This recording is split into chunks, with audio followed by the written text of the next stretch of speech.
تا شاعر په شعر کې اوستایي د حسن کروڑ پتی کړي. تا شاعر په شعر کې اوستایي د حسن کروڑ پتی کړي. خو ته بدقسمته د خان 10 روپۍ بنګړو پسې ځې او پاسه محنت وکړه څه شل ګیدړ دی ځان نه جوړ کړی قصور ستا ته ولې خیالي پلو ملا دغه وظیفو پسې ځې او تا چې ګمراه کوي ته ما ور استاجي دا موسیقي تا چې ګمراه کوي ته ما ور استاجي دا موسیقي د سر قاتله ته ولې زما رباب باجې دوپړو پسې ځې او څوکیداره ستوره خو دې راته وښیه چې انچ زمکه دې نیولې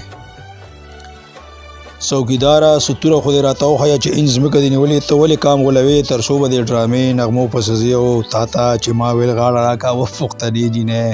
نو انکار دې وکړو تا ته چې ما ویل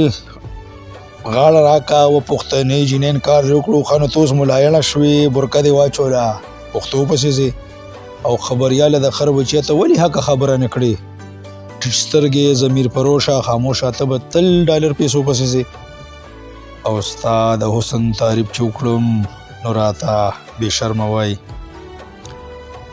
ستا د حسن تعریف چې وکړم نو راته بې شرمه وایي د ښځې حسن وجود سره منسلک راته وایي چشمان کوناټو میمو پسې ځې او زه چې دانشمندې خبرې کړم مخ رانه واړئ وایي ګډې وډې وایي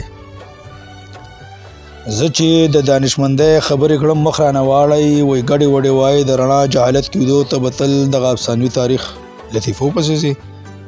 او د پیغلې ژوند د خاورې کړو ته تبلیغ چلې او څلور میاشتو کې ګرځې د پیغلې ژوند د خاورې کړو ته تبلیغ چلې څلور میاشتو کې ګرځې هغه هم د چالو تا ته په خیرو وایي ته به تل د هرو حسن کیسو پسې ځې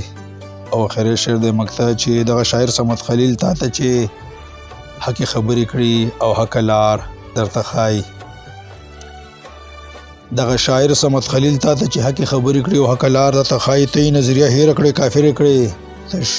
د ملا فتوو پسې ځې ته یې نظریه هېره کړې کافرې کړې او تش د ملا فتوو پسې ځې د ملا فتوو پسې ځې ډېره مهرباني